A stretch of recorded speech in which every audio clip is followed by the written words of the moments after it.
All right, in this video, we're going to take a look at numbers 8 through, oh goodness, now I forget. Sorry, 8 through 18 in this video. All right, here. So in this first question here, number 8, we are going to graph a polynomial function of degree 3. The very first thing I'm going to do is I'm going to find the zeros of the function, which will then give me the x-intercepts. So to find the zeros, I'm going to let f of x equals 0, and I need to solve this equation here. I am able to factor by grouping. So I'm going to factor out a GCF from the first two terms. The GCF is x squared. Then I'm going to factor out a GCF from terms 3 and 4. Now I know that I need the binomial x plus 4 left once I take out a GCF. That way factoring by grouping works. I'm going to have to pull out a -1 so that I'm left with that x plus 4. So I factored out a -1 from -x and also from -4. Then these two terms here have a common factor of x plus 4. My pen is doing that again.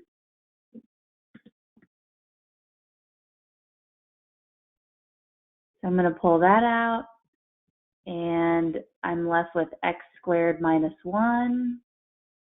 But I'm going to continue because I can factor a little bit further here. X squared minus 1 is a difference of squares. It factors as x minus 1 times the quantity x plus 1. Oh goodness, my pen is doing this again.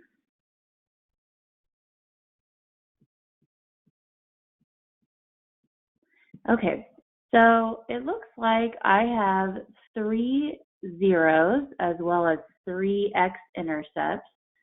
To find the zeros or x-intercepts, I'm going to set each of these factors equal to 0 and solve.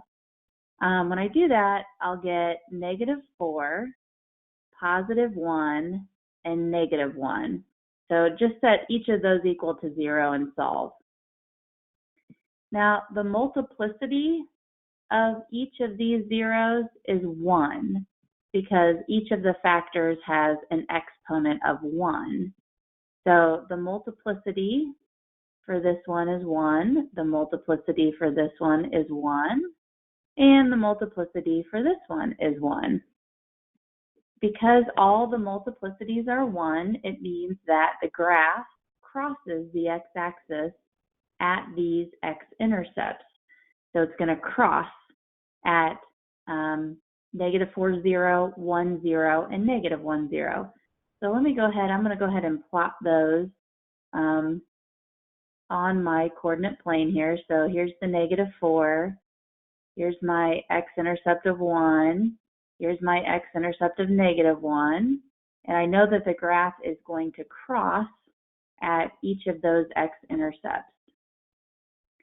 Now, before I draw my graph, I'm going to determine the end behavior of this polynomial function. And for large values of x, both positive and negative, the graph is going to behave like f of x equals x to the third. So I can plug in like a really, really big number such as 1,000. And if I plug in 1,000 into that function, I'm going to get a very large positive number.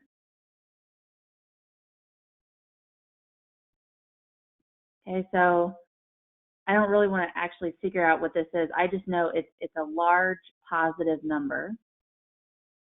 And if I plug in a large negative number, such as -1,000, that's going to tell me the end behavior on the left. Sorry, this pen is not doing what I want it to. Okay, so if I plug negative 1,000 into my function, goodness gracious, sorry guys. I have to see if I can get this to work better. All right, I'm not sure why my pen is being so jumpy. I'm going to keep trying this. I plugged it into a different USB port, so let's try that. Okay, so I plugged in a really large positive number, and I don't have to calculate that. I just know that I would get a very big positive number. So that tells me that the end behavior on the right is that it's going to head up. In fact, I'll even start it over here on the graph. So here's the end behavior on the right, because when I plug in a very large positive number, I would get a positive result. So that's telling me that the graph is rising on the right-hand side, or rising to the right. When I plug in a really big negative number, again, I don't really need to calculate that. All I know is I'm going to get a negative result, which tells me that the end behavior on the left is that it's falling. So it's going to fall to the left but rise to the right. So that end behavior is helpful because now I know what the ends of the graph are going to do. And then I can just finish here in the middle by, crossing the x-axis at these 3 x-intercepts. Now this is just a sketch, so go up as high as you want, go down as low as you want. We're just sketching. If you're going on to take calculus, you'll talk about, what these local minimum and maximum points are. But in this class, it's just a sketch. The other thing you're going to be asked to do is you are going to be asked to state where f of x is greater than 0, and also state where f of x is less than 0. So f of x is greater than 0 where the graph is above the x-axis. So I can see that the graph is above the x-axis from -4 to -1. It is also above the x-axis from 1 to infinity. So we're going to give those intervals. We do always use parentheses, not brackets. At the point -4, 0, or when x is -4 and when x is -1, the graph is not greater than 0, but equal to 0. So that's why we use parentheses there. Down here, f of x is less than 0 from -infinity to -4, and then again from -1 to +1. So you will also be asked to state the intervals on which x is, or f of x is greater than 0 and less than 0. All right, let's see another one. I am going to start the same way. I'm going to find the zeros.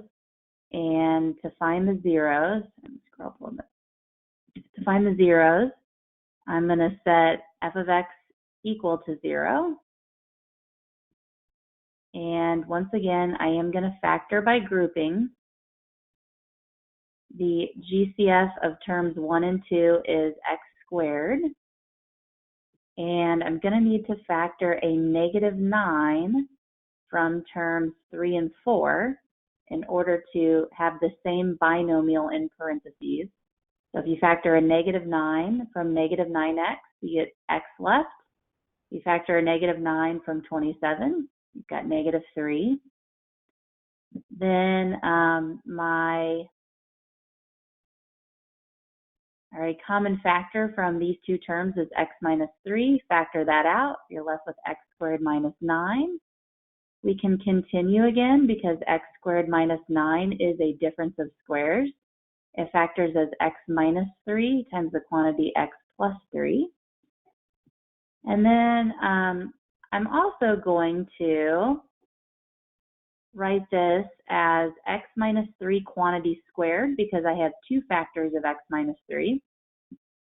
And then times the quantity x plus 3.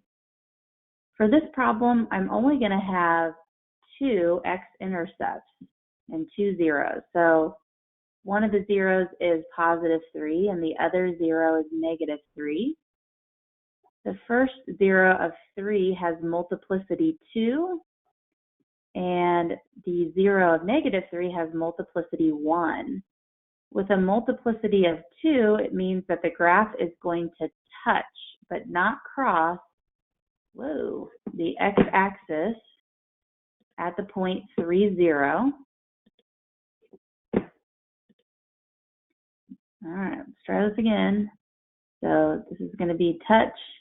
It's going to cross here. I am having no luck whatsoever. Okay, touch, but cross here. Okay, we're just going to leave that.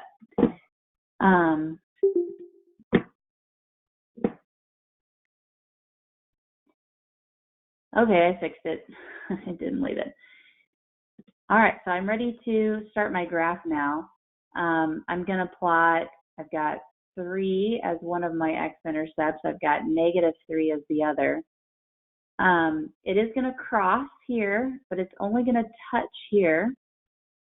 Now the end behavior is going to be the same as what we found for number 8 because of the leading term being another x cubed. So we're going to look at the first term, which is x cubed. If you plug in a really big positive number, you get a positive result. If you plug in a really big negative number, you get a negative result. So I do know that the end behavior is going to be the same. It's going to fall over here on the left, but it's going to rise over here on the right. Now let me fix this real quick. I do know that the graph is going to cross here. So it is going to cross here, but it is just going to touch at the point 3, 0. So the graph will look like this. So it crosses. Notice I have that multiplicity of 1 for the 0, -3, which means it crosses. But at 3, 0, it's going to touch. My end behavior, it's the same as for number 8. It's rising over here, but it is falling on the left. So rises to the right because of the positive result here and falling left because of the negative result. Okay, it's also going to ask you to state where f of x is greater than 0 and where it is less than 0, just as we did for the previous problem. So it looks like f of x is greater than 0 from -3 to 3, and then also from 3 to infinity.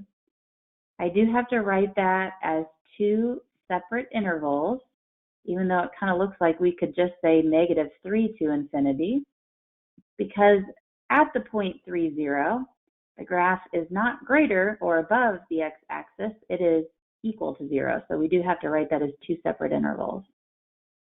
And then f of x is less than 0 from -infinity to -3.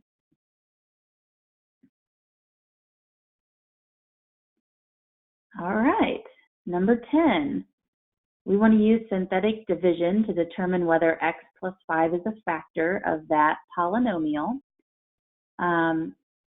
If my possible factor is x plus 5, that means that the number I'm going to put over here in the box is -5.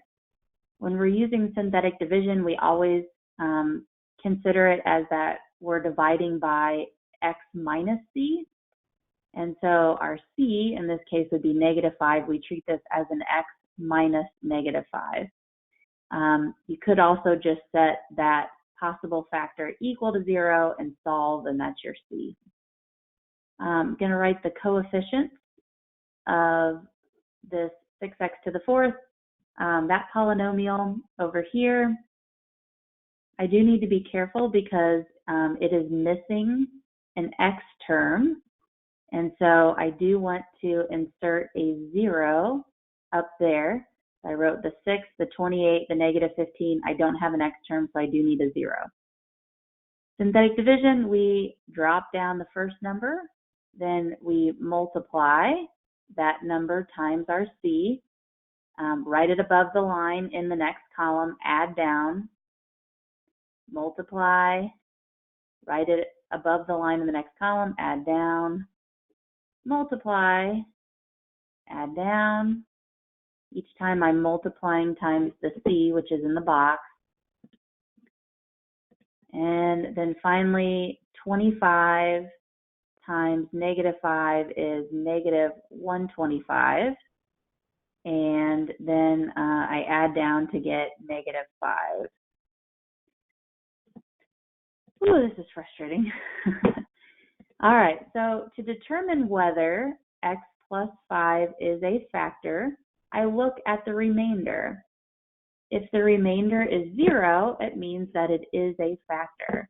If the remainder is anything other than 0, it is not a factor. So because I got a non-zero remainder, no, x plus 5 is not a factor of this polynomial. All right, number 11. Number 11, we need to find the quotient and remainder when we divide f of x by p of x. This is going to require long division. I cannot use synthetic division for this problem because my divisor is not of the form x minus c. And I am missing a term in my f of x. So I feel like it's easier to add in a 0, x squared. Oh, goodness.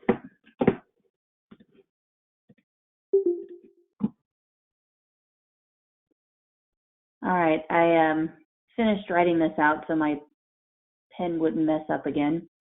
So I went ahead and I wrote f of x underneath the division bar. I noticed that there was no x squared term, so I put in a 0x squared. I do feel like that's really helpful so that we can keep like terms lined up. Now I'm also missing a term in the divisor, but we'll be okay. You could put in a 0x if you wanted to, but we'll be okay, I think. Okay, so we look at the first term of the divisor, we look at the first term of the dividend, and we ask ourselves, what can we multiply 2x squared by in order to get 4x to the fourth? And that would be a 2x squared.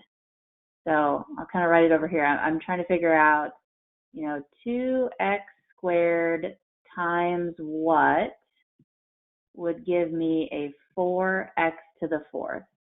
And I can multiply 2x squared by 2x squared to get 4x to the fourth. Then we take that 2x squared and we multiply it times each of the terms of the divisor. We'll write our results below. Now, 2x squared times 2x squared is 4x to the fourth. 2x squared times 1 is 2x squared. I'm going to write it over here. I'm trying to line up like terms so I don't get messed up here. So that's why I put in my 0x squared, is because it's helpful to have, to line up our like terms. Then we subtract, and I'm going to subtract. I usually put my subtraction symbols here, so I do remember to subtract all terms, or both terms in this case. So 4x to the fourth minus 4x to the fourth is 0. So my first column is gone. I am not subtracting anything from 6x cubed, so I'm just going to go ahead and drop it down. So 6x cubed minus nothing, or minus 0, is 6x cubed.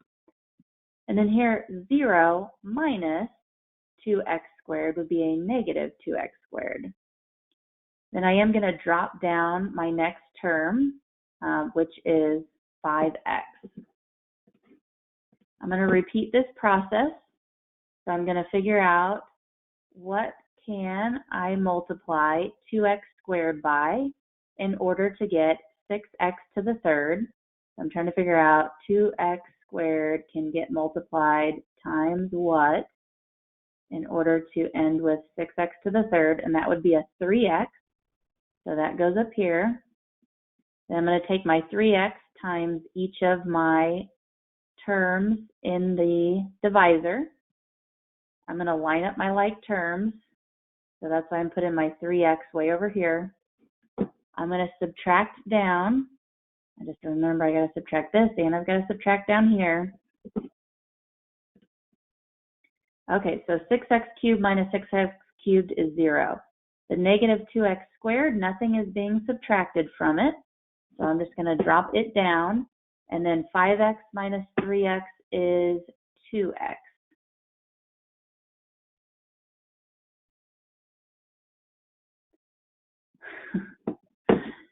Oh, guys, I do not know what's wrong with this pen. Okay, so plus 2x.